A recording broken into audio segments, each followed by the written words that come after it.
if a ghost story is in bad taste, should people still tell it? And then we take a look at the story of a young girl who's been having haunting visions, not of a ghost, but of some sort of demonic entity that is counting down to doomsday. But is this child actually receiving warnings of a future fate? Or is there even a more sinister story behind these visions? Today on Dead Rabbit Radio.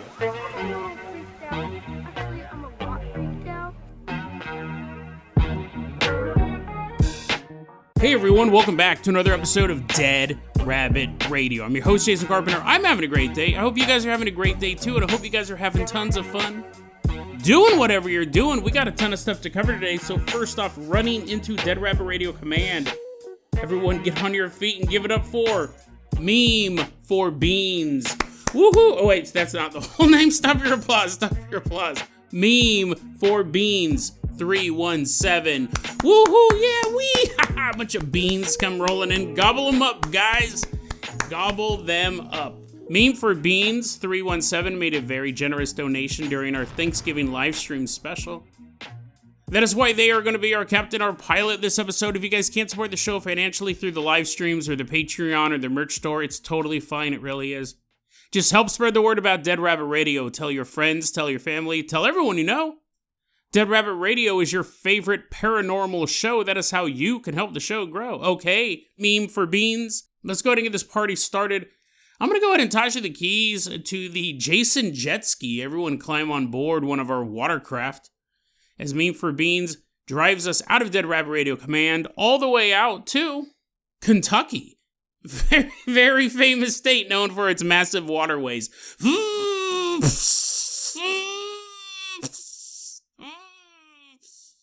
Nice jet skiing adventure Meme for Beans takes us on. I'm going to start this episode off by saying this, man. I've been really scatterbrained lately. I'm missing notes. I'm typing up all these stories I want to tell you. I got a really cool story coming up from one of you guys. He's visited by some old cowboys, some ghost cowboys, but I can't find it. I typed it up. I emailed him to get some details straight. I did a bunch of work. I can't find it. And what else have I been forgetting? I'm at that point. I'm forgetting what I'm forgetting. I'm wondering if I have really low blood sugar because I'm on that weight loss shot. I don't know. Today I spent about 15 minutes looking for my jacket at work, and it ended up a place that I hadn't been, at least as far as I know. But it's also possible I simply wandered around the workplace, put my jacket somewhere, and completely forgot that I had wandered around or that I had taken my jacket off. I had to go outside for some reason, and I go, where's my jacket? It's cold. It's cold up here. And I was just like wandering around. They're like, hey, Jason, shouldn't you be working on the Johnson account? I was like, in a second. I'm cold, and I have to go outside. The Johnson report, I left it outside, I think. I might have forgotten that, too. I'm starting to forget what I'm forgetting. I actually had a bunch of stuff I wanted to tell you to start this episode off as well. The cowboy story, it's kind of irking me. There's two stories that have been missing. One I found. It was a story about a man who faces quite an unusual punishment somewhere in Eastern Europe. And then the other one. What was the other one? Oh, yeah, the cowboy story. Oh, man, I think I need to go to the doctor. I think I need to have my blood sugar levels checked. But anyways, what were we talking about? Oh, yeah. So we're headed all the way out to Kentucky. I'll find that ghost story. I really wanted to tell you guys it today. But we got some good stuff anyways. We're headed all the way out to Kentucky. Specifically, we're headed to Fort Thomas, Kentucky. And even more specific than that, we're headed out to Highlands High School. So put on your high school clothes, put on whatever, maybe you're in high school listening to this podcast, so just be your normal clothes, don't be fancy. For me, I wasn't cool enough to wear the cross colors shirt or hyper color. We had all that stuff. I went to high school in the 90s. I usually just wore jeans and a big blue sweater. Like a cartoon character. I always wore that sweater. And just to let you know, that high school was controlled by the Bloods. This was a high school right on the border of Oakland and San Lorenzo. It was a blood school. Technically, it would have been XIV. It was East 14th that controlled that school. But, it's easier to find them as Bloods. Assuming no members of XIV are listening to this and they're like, we're not Bloods, we're XIV. We just align ourselves with the Bloods. Whatever. The fact is, I wore a big blue sweater to a school that was dominated by XIV. And it's funny, too, because our school colors for that school were red and black. So I don't know. I don't know if the East 14th Street Gang was like, we'll just have some members there. It's already their school color. I do remember we would go home for lunch. It had an open campus. I don't know if they do that anymore. But we had an open campus, and I lived right across the street from the school. So me and my brother and his friend, we would go home for lunch, and we'd sit and we'd eat corn dogs or burritos or Hot Pockets or whatever, watch MTV until time to go back to school. And one day, we went across the street, we went to the house, and we were eating whatever corn dog. We were having all three that day. It was quite the feast. A burrito, a corn dog, and 2 Hot Pockets for each of us. And then we start to hear police sirens. It's kind of normal for that area. But then when we go to finish our lunch and we start walking back to school, we notice all the cops are at the high school. We're like, what? I mean, we weren't that shocked. It was controlled by a street gang. But this was shocking. And this just goes to show the type of areas I grew up in. We walk back to the high school. And what had happened was while we were at lunch, there was a carload of Crips driving around, and they said, hey, dude, you know what we should do? We should go to that high school and beat up anyone wearing red. And so they did. I mean, we didn't see this, but we had heard the accounts. Apparently, like 4 or 5 giant Crips, which when you're in high school, every adult is giant. But they probably weren't exaggerating in this case. They were probably like Samoans. I just always imagine them as massive dudes stepping out of this car. This car pulled up to the high school. It was an open campus, so people would come and go as they pleased, during breaks. And this group of Crips proceeded to start beating up anyone wearing red, like savagely beating them. But again, our school colors were red and black, and red's a pretty common color to wear. It's one of the primary colors. Everyone they beat up, I think they beat up like 4 or 5 people or something like that. They were not gang members. They were just like a dude reading a book. He's reading The Color Purple, but he's wearing a red shirt, and they're all confused. They're like, isn't purple, blue, and red mixed together? I don't know what to do. Just kick him in the face. The one guy was just hanging out. They just happened to have a red shirt on that day. Everyone who got beat up was not a gangbanger. They were just people wearing a very common color. It was quite odd. Right? Even for an area that had a lot of crime, it kind of made us go, well, we were all glad we weren't there. I always wore a blue sweater, so I would have been safe. Luckily, a bunch of my friends were in XIV, so they didn't care that I had a blue sweater. They just thought I was a big dork. But these guys cared. These guys came and beat up anyone who's wearing the color red, and none of them were gang members. It was kind of just an interesting way to grow up, because those guys who were just sitting reading books during lunch, they knew the Bloods were a gang, they knew the Crips were a gang, but maybe they didn't know they were at a gang-controlled school. I don't know. But anyways, I thought that's an interesting story. It's probably not as interesting as this story I'm trying to tell that has a ghost in it. There's no ghost in my story. Anyways, we're at Highlands High School. It's founded back in 1918. So you figure haunted, probably. A lot of schools are haunted. A lot of emotional energy building up in there. First heartbreak. First time you got kicked in the face by the Crips. You're like, I never expected that would happen to me. I was wearing all blue, but I was reading the Red Badge of Courage for a book report, and they proceeded to beat me up. I just got some stuff delivered by Amazon.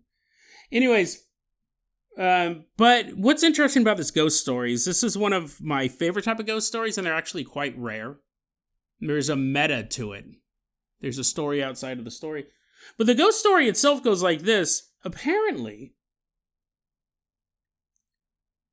the band room, like the music room where the band sets all their stuff up and they have all their flutes and bass guitars or whatever, big drums, is haunted.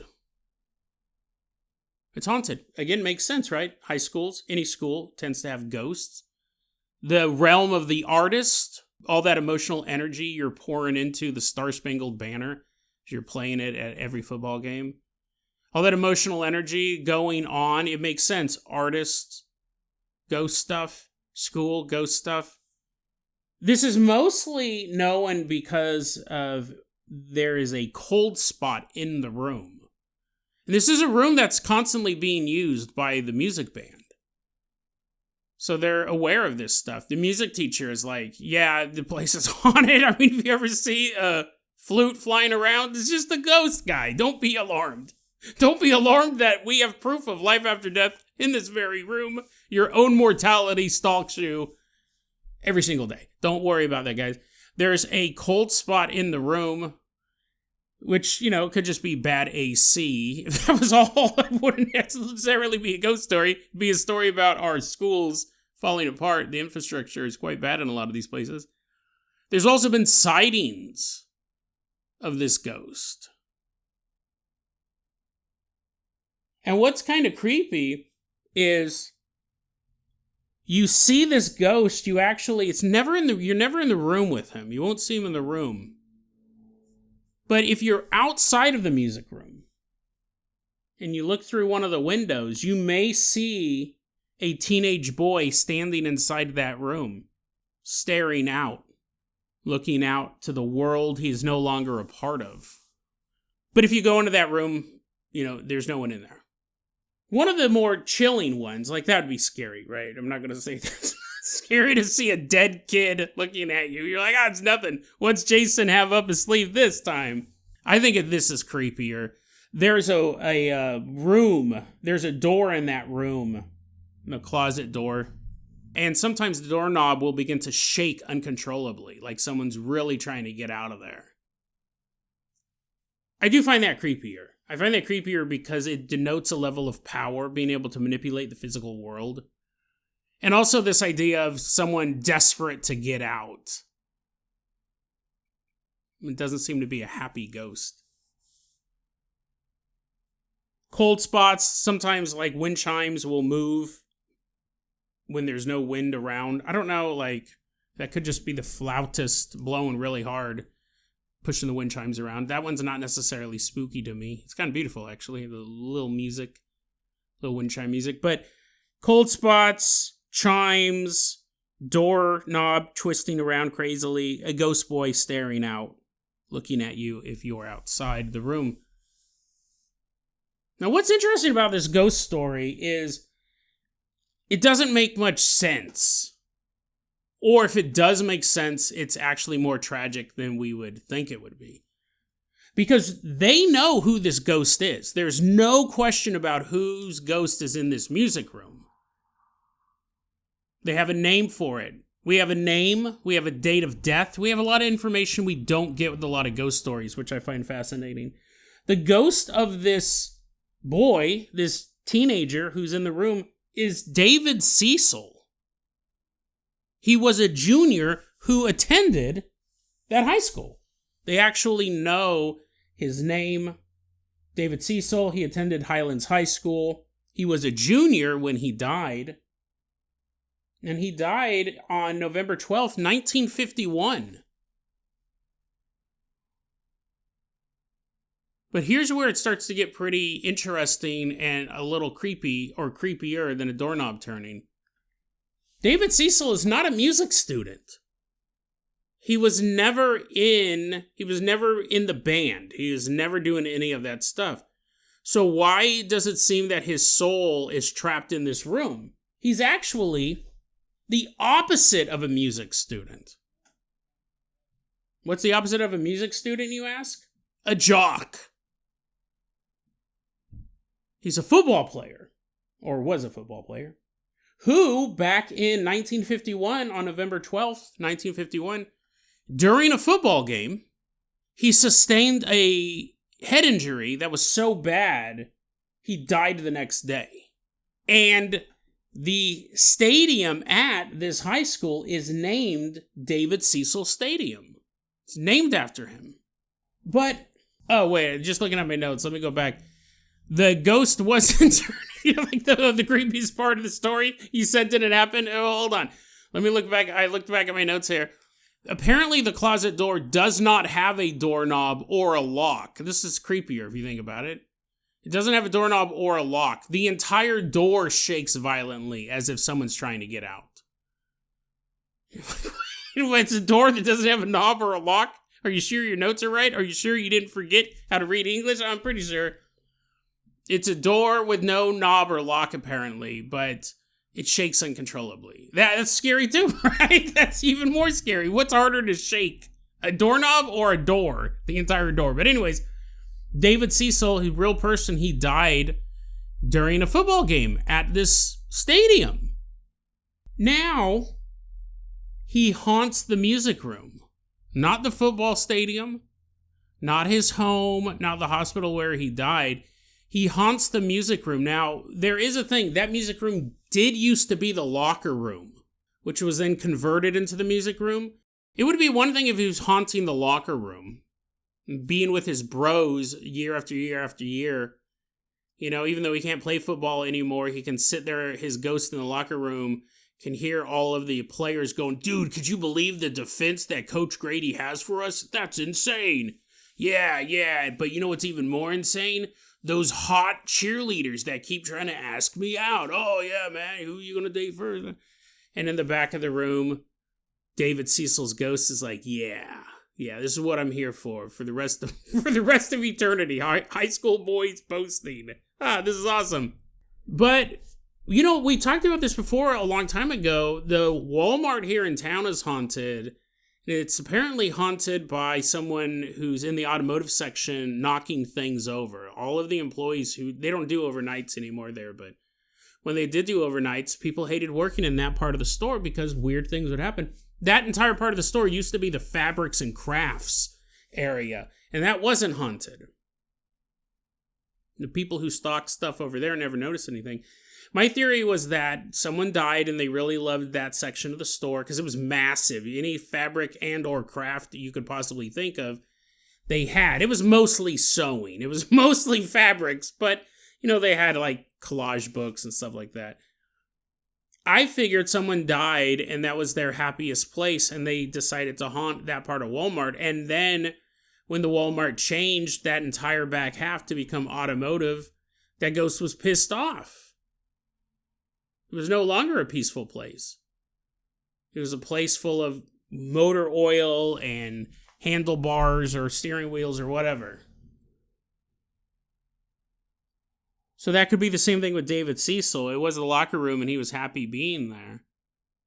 But then they turned it into the music room, the immortal enemy of the jock. He's trapped in there. Now he's just all day long. Okay, guys, one more time on the count of 3. The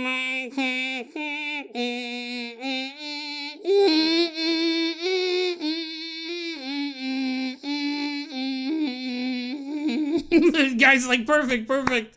The music director's deaf. You know, I mean, it would be super annoying. It'd be the worst. And then you'd have to sit there and listen to band geeks talk. Be like, hey, can you believe the music teacher's the way he wants? Can you believe the way the music teacher wants us to do? Mary Had a Little Lamb? It's amazing. Yeah, and guess what? Those hot cheerleaders, yeah, they're all into me. And everyone's like, okay, let's not lie too much. No, I swear. There's a bunch of cheerleaders in Canada. You'll never meet them, but they all love me. David Cecil's like, how do I get out of here? He's violently shaking the door. He's like, that's it. I'm going to make this room super cold so everyone will leave. Get out of here, nerds. What's interesting, so we have this haunting, right? We have the haunting of a jock who's trapped in a music room. And remember how I said he looks out the window? He only does that during home games.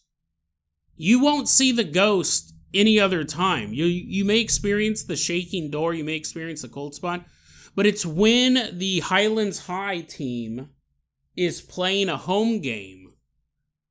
That's when you'll see David Cecil looking out the window, as if he's watching the game.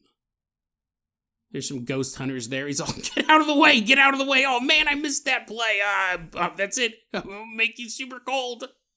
And another thing that's interesting about this, that in and of itself I think is really interesting. A ghost haunting a location it definitely doesn't want to be in. But another interesting part about this is it does bring up the topic of, is it in bad taste to talk about these types of ghost stories? We've covered stories like this before, and it's always really interesting to me because as a ghost hunter, I guess I never really considered it before. Pete Orbea, the guy who does the Port Gamble Ghost Conference, his big, like he's done speeches on this, and something that he talks about a lot is ghosts were people too. And you should treat a ghost the same way you would treat a living person. You shouldn't be disrespectful. You shouldn't be egging them on. You shouldn't be trying to antagonize them so they'll do something so you can get it on camera. Because you shouldn't do that in real life either. You wouldn't walk into a grocery store. Well, people do this on TikTok, but you walk, and they're all idiots. All the people who do this are idiots. But you walk into a grocery store and you make somebody mad just to get it on camera. That's basically how a lot of ghost hunters, I shouldn't say a lot, that's how ghost hunters who are looking for publicity and fame may treat ghosts. And then you have people who just never really thought of that. Like, again, I it's totally true. I never really was about antagonizing ghosts, but I definitely never had a problem telling ghost stories like this. And to be honest, I just still don't. But to me, that's different than, trying to piss them off on purpose. In this town, this is kind of a sore subject for people. Because you have a real-life kid. He was in the 11th grade when he died due to an accident. It's completely out of anyone's control. It's just a football game. And now people tell spooky stories about it. People in town still remember him. People in town still know his family. His family has continued on. I'm sure his mom and dad are dead, but you know what I mean? Brothers and sisters and kids, cousins and stuff like that. What's interesting, so in 2016, there's a newspaper in Kentucky called Link NKY.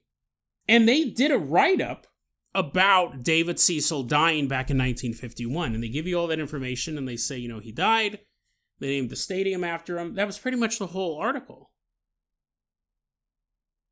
But then in 2023, the same newspaper covered the story again and does mention that there's also a haunting at the school that's rumored to be part of David. Rumored to be David himself. So 2016 article never mentions it because it's supposed to be about him and his family and that tragic loss.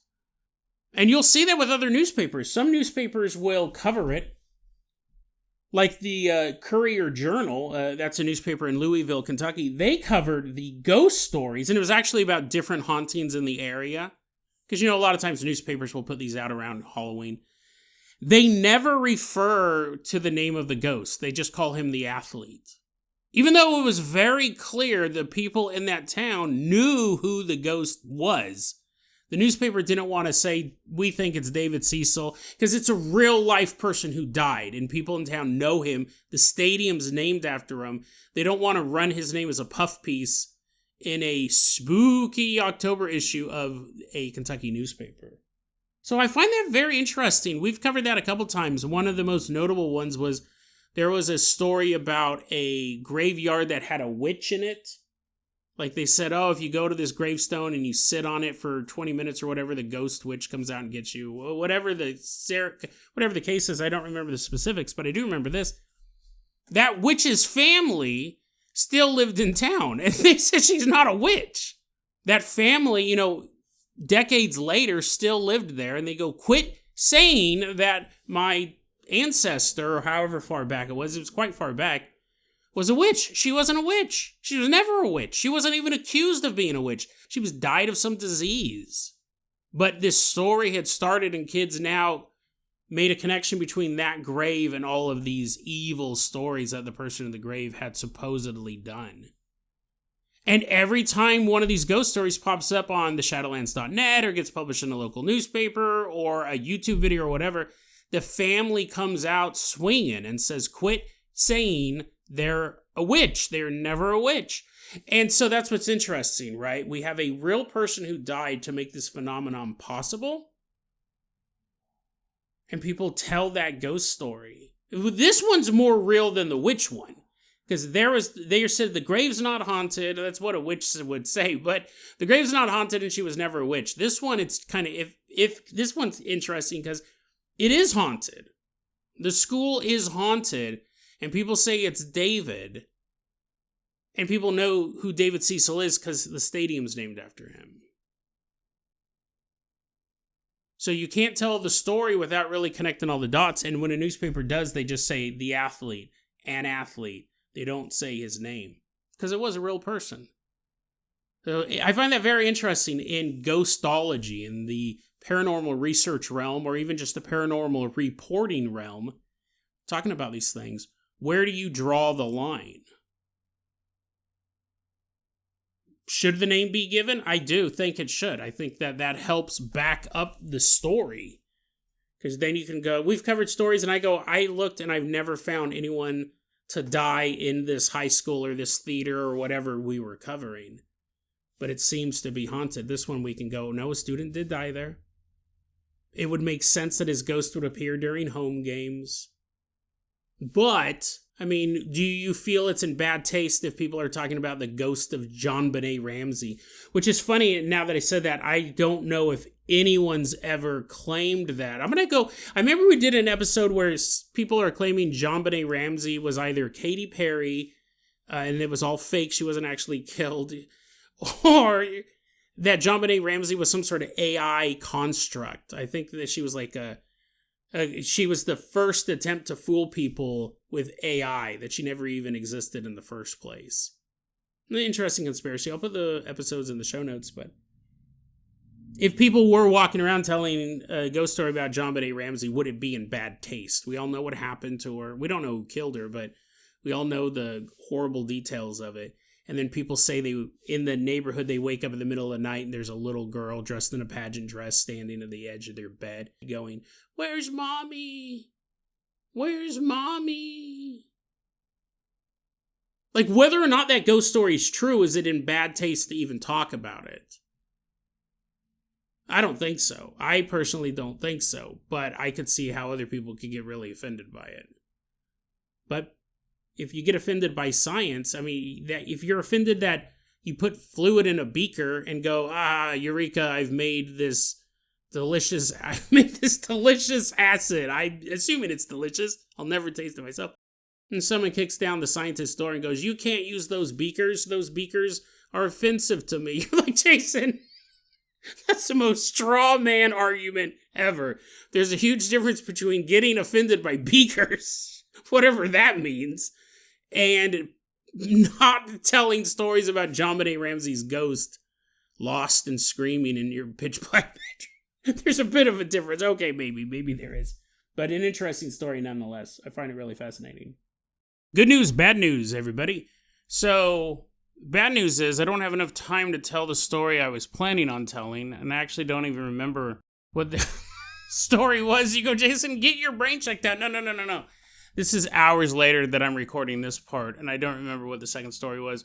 So I'm going to find the shorter story to end this episode. That's the bad news. The good news is I did find the cowboy ghost story sent in by one of you guys. We'll cover that tomorrow because it's fascinating, but again, it takes a little bit longer than the time I have left for this episode. Meme for beans. Let's go ahead and touch the keys to the world. Famous Carpenter Copter. We are leaving. Where was that last story at? Oh, Kentucky. We're leaving behind Kentucky.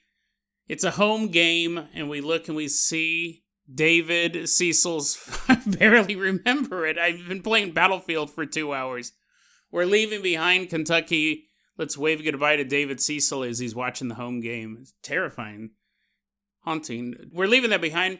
Meme for Beans 317, why don't you fly us all the way out to a doctor's office? Because I don't have a lot of time to tell another story. We're headed all the way out to a doctor's office, and you walk in, we're next to you, we're all standing next to you, but you're the one who's getting treated. Everyone else is just like, "Hey, look at this bum. Look at this sicko. We're always healthy." You're like, "What? I'm not sick at all." And then all of a sudden, your knees start to hurt. You're like, and your eyes start to glaze over, and your stomach, you're upset to your stomach, you're all, And the doctor looks at you and goes, "Well, you clearly have a case of Singer's syndrome. Yes, it's a syndrome that was discovered in 1863 by Dr. Singer. He takes you to the hospital. What doctor is this? Hop into my sedan. We don't use an ambulance in my doctor's office. I'll drive you myself. Drives you to the hospital, hooks you up to all this equipment, and all the doctors are nodding. They're like, Singer's syndrome, I see. Here's my question. This is a conspiracy theory, basically. Do you think that some illnesses are made up? Do you think... Is this a COVID episode? No. We're far past that. Do you think that some illnesses are made up? They simply don't exist. And the reason why we have names for them is either because some doctor along the way was running a grift and he was charging people, because if someone goes in, they go, my knees hurt, that your general practitioner is going to be like, well, I can't do anything for that. You have to go to a physical therapist. But if you walk in, you see your doctor and his eyes are going, ka-ching, ka-ching, ka-ching, they turn into dollar signs. You're like, maybe I should change doctors. He goes, no, you have this new disease that I've simply discovered by looking at your knees. And only I can treat it. That'll be $100, please. Do you think doctors ever make up illnesses? Now, I don't know a lot about diabetes. I'm sure it's real. I'm sure some of my listeners have diabetes, and they'll be upset about what I'm about to say. Jason, are you about to say diabetes aren't real? You're like, that's it. Diabetes aren't real? I'm taking off this arm patch. I don't need you, dialysis machine. You're kicking it down the stairs. You're like, Jason said it's fake. Look at me, everyone. I'm tap dancing, and I don't have diabetes anymore. Here's what I find interesting about diabetes, which I'm sure is real. But here's the thing. There's two things going on here. One, I don't know a lot about diabetes to begin with. And two, if I was going to make up any disease, that seems like it would be a kind of easy one to make up. Because, obviously, I'm on this medication that's given to patients with diabetes. So it messes with your blood sugar levels. And I'm not eating nearly as much as I used to. In fact, some days, I don't really eat at all. Because I'm not hungry. But I also know I have to eat. Ever since I've been on this medication, I've developed a sweet tooth, which is something that I don't really have. And something that I haven't done for years. When I was in college, I drank a lot of Coca-Cola. And I stopped because I was gaining a lot of weight. But ever since I've been back on this medication, I've had a craving for sugary drinks. I drink diet sodas exclusively. I drink diet Gatorade. I get all the stuff with zero sugar in it.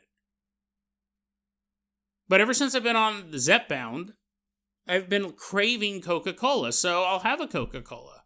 Now, I don't have a lot. I don't have as much as I used to drink in college, but... So, today, for example, I woke up and had a Chucky Punch. I'm like, what? Is that your homemade brew? No, Chucky Punch is a now discontinued flavor of Fanta, which I bought a bunch of during Halloween. I was like, no more Chucky Punch. I didn't know it was an exclusive flavor until the very end. I mean, I knew it wasn't always called Chucky. I didn't know it didn't have a picture of Chucky the doll bursting out of the can. I thought it was just a fruit punch Fanta with the little Chucky doll on it. No, they only made it for Halloween. So towards the end, I was buying cases of it. So I woke up this morning and I had a Chucky Punch and a Diet Gatorade. And then I went to work, and I had a Pepsi. And then I got home and drank a Coca-Cola. And for dinner, I had a Slim Fast. And, I'm totally fine. I'm not hungry at all. That's the effect of the medication. You're like, Jason, you may not believe in diabetes, but you might find out the truth soon when you get it. Here's my thing. That could be why I'm not confused. I've just been very forgetful recently. But here's the thing. I looked up because apparently, you're not supposed to do that. Apparently, you're not supposed to have a bunch of sugar on these drugs. But not because it messes with your brain. It's because they go, well, if you have sugar, it's kind of counteracting what weight loss drug is supposed to do. In total, I might have had maybe 600-700 calories all day long. And for comparison, yesterday, I had a Coca-Cola. You're like, this is riveting podcasting, Jason. Tell us more about your daily eating habits. Well, the day before, I did have a Coca-Cola, and I think I had a Slim Fast at some point. You're like, Jason, you're going to get diabetes. Quit messing with this stuff. But here's the thing. I looked it up, and it says, yeah, if you have too much sugar on this weight loss drug, it can mess with your diet. And if you have diabetes, it can be super dangerous. And it was listing all of these side effects. Now, I don't have diabetes. I don't even have pre-diabetes. I've been tested for diabetes for years. The doctors have been running bets. I bet he has it this time. Let's test them. I remember once I went to the doctor, they wanted to test me for diabetes, and I didn't know you were supposed to fast for like 12 hours before the test. I didn't know that. And that morning I woke up and ate four waffles covered in syrup. And I went in to get my blood drawn, and they're like, so were you okay with the fast? I go, what? And they go, oh, you're supposed to fast for 12 hours before this test. And I was like, oh, well, I guess we'll truly find out if I have diabetes. Nope. Not even pre-diabetes. Not even pre-diabetes. Even after eating 4 waffles covered in syrup. I didn't have diabetes. I don't have diabetes. I'll never get diabetes. It's just the way my body is. But if you have diabetes and you on this drug and you drink a bunch of soda, sugar, it can cause you to like go into a coma or your feet fall off or something like that. It's bad if you have diabetes. Hypoglycemia, I think, is what the official, like your body basically starts to freak out. But then I thought, wait a second. I thought if someone was like, if you knew someone who had diabetes and they are all of a sudden start wigging out, going into diabetic shock or whatever. Now, I've never had this happen, but I've seen it in movies and stuff like that. What do they do in the movies? They go, we need to get their insulin. And someone goes, we can't get the insulin. The world's been taken over by zombies. That happens a lot in zombie movies. They have to go find insulin for some reason. And then you go, does anyone have a Snickers? Or a candy bar? Maybe a Coke, maybe a Chucky punch. All of a sudden it's a horror movie. Chucky jumps out of a zombie. And they give the person the Snickers or the Chucky punch or so whatever. And then they're like, oh, yeah, that'll do. But I don't understand that.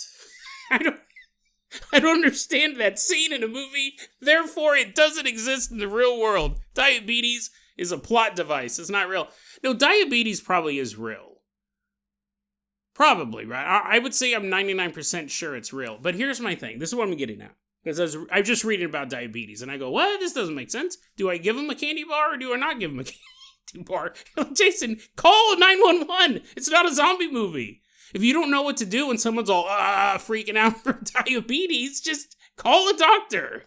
You don't have to go, oh, man, oh, come on, I only have 1 Chucky punch left. They're not going to make more of this for another year. I was reading about diabetes, and I go, well, this doesn't make sense, because in the movies they give people sugar. But this says not to have sugar.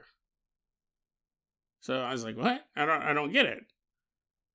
And you go, wait, so you're basing this entire segment on something you thought of after playing a video game for 2 hours and then looked up your own health problems? No, I'm actually not doing that. Because there actually is the opposite of this. My question is, do you think, and I honestly, okay, diabetes is real. I would assume it's real. But I bet you not all diseases are. I bet you there are diseases out there that are made up, that don't exist at all. It's a combination of bizarre symptoms that they label it, and then they can market you the cure for. I do believe that's the case. Because, have you guys ever heard of Morgellons disease? Now, Logan recently, just yesterday, I think, he might have emailed me today. Yeah, it's yesterday. Sent me an email, listener of the show, Logan, thank you, about covering Morgellons disease. I've actually followed the trajectory of Morgellons disease. If you guys don't know what it is, in a nutshell, without going through all like the medical journal stuff, it's this feeling that you have some sort of parasite or parasites under your skin. And the telltale sign of it is not just the itching or the feeling like there's bugs underneath your skin, but little black fibers will poke out through your skin. For years, this has been on conspiracy theory forums. For years. People would take photos of their arms and go, look, you can clearly see the black thread. And people would say that sometimes they would pluck them out. Others said the threads were very long. They'd pull and pull until it came out all the way. In the conspiracy theory world, I've seen them connected to chemtrails, mostly. Also into nanobots, like these strings were some sort of transmitting device. And for years, the medical community goes, it's a mental delusion. There's actually no black strands coming out of people.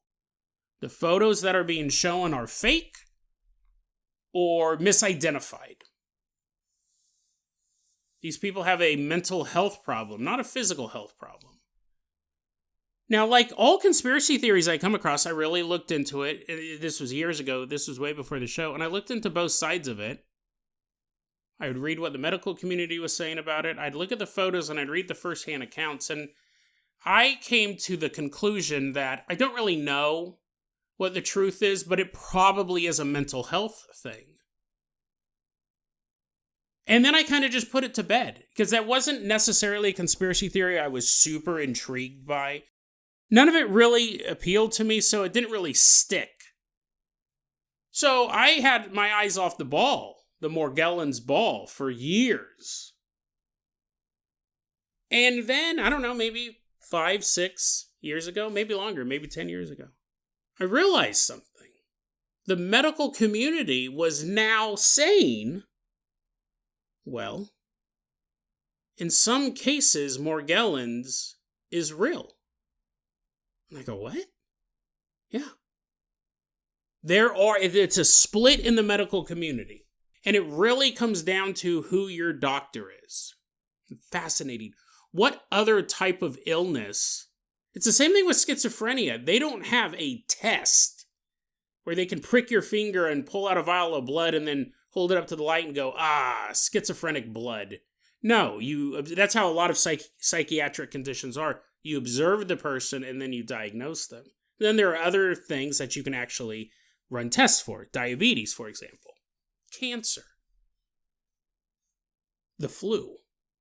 Can you run a test for the flu? Well, I guess they did have all those COVID tests running around. So you can test for a variation of the flu, sure. Depending on who your doctor is.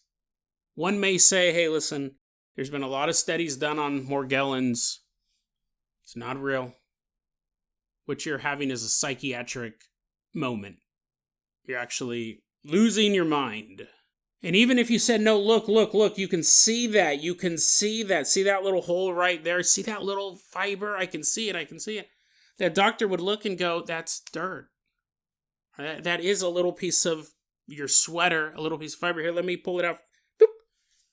I mean, anytime you had a scab or a cut and it got a little bit of debris in it, could be mistaken, right? This is the way the doctor's looking at it. However, other doctors will say, well, what you have, and we don't know what causes it, but we believe you have something called Morgellons disease. And as a patient, you may have never heard that before. And the doctor goes, yeah, it's a condition that we don't know exactly what causes it, but the going theory is that it's from tick bites. You're actually so sensitive to these toxins running through your blood that it feels like parasites in you. And there are these black, not threads, it's not a inorganic compound, but there is something coming out of your skin, and we will treat it the way we treat tick bites or any other parasitic infection with antivirals, antibiotics, what have you. That didn't exist 10 years ago.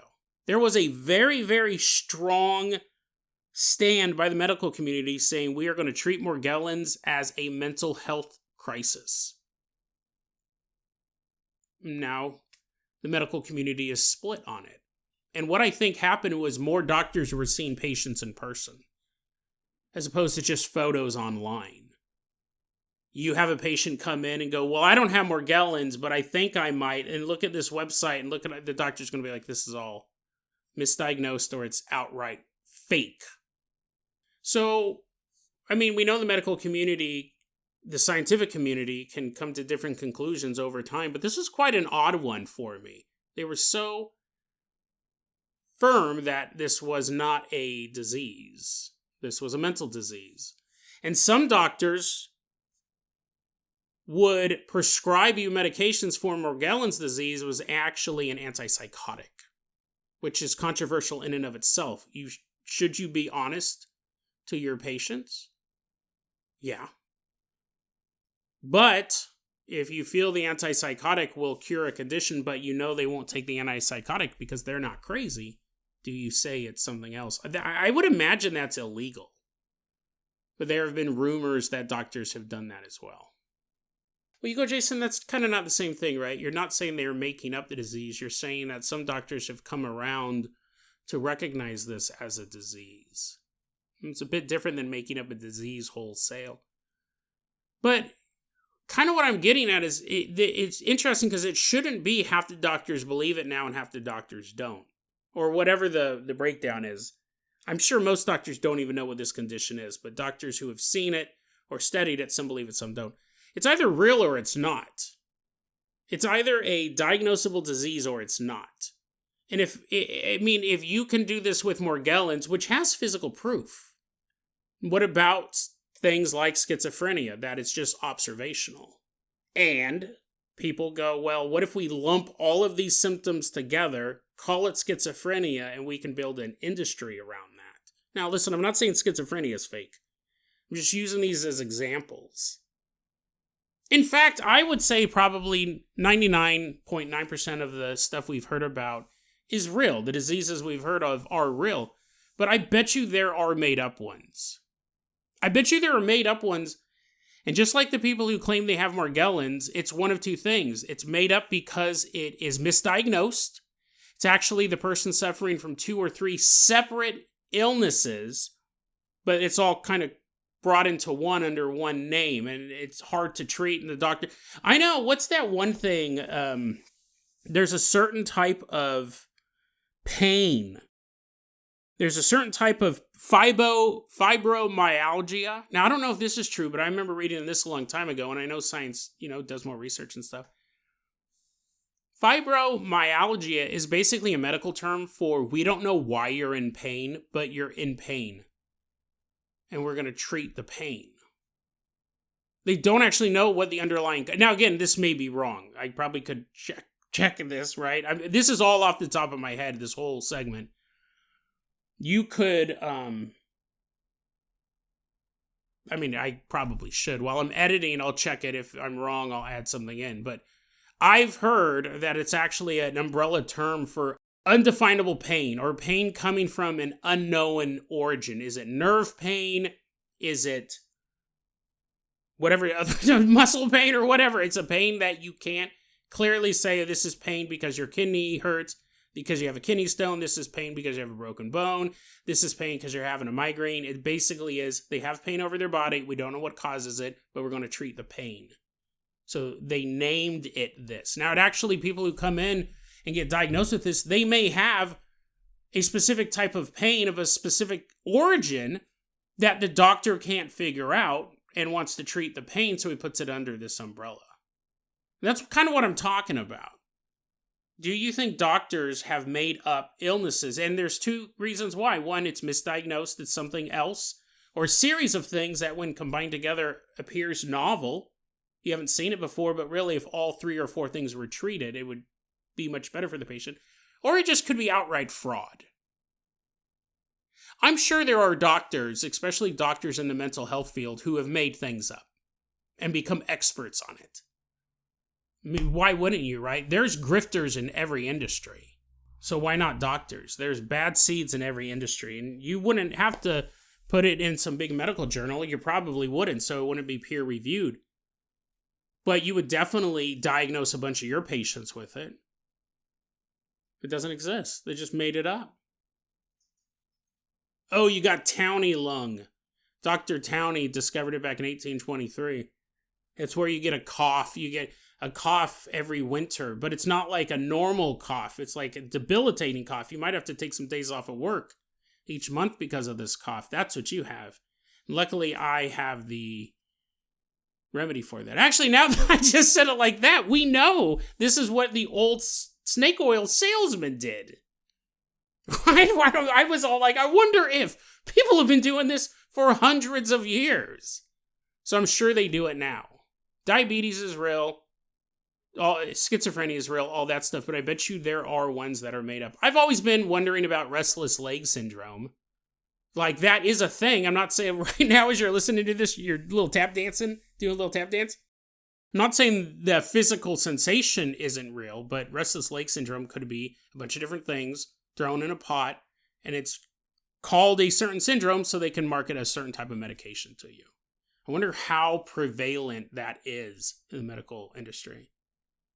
I don't know. I'd love to hear your guys's. Basically, I'm going to get a bunch of every email or YouTube comment I get for the next 2 weeks is going to be, I have diabetes and I'm no longer listening to your show. No, I'd be curious to see what you guys have to say about that. How many out there? And which ones do you think are fake? Post them in the YouTube comments. Post them. No, I'd be really interested. I know that it's funny because it sounds like it just popped in my head because I literally just got done playing Battlefield 6 with Art and Dom. Art listens to the show. He listens to the show all the time. I exited out of the game and I sat there for a second and I go, it just popped in my head. And you go, well, Jason, you should be a little more professional than that.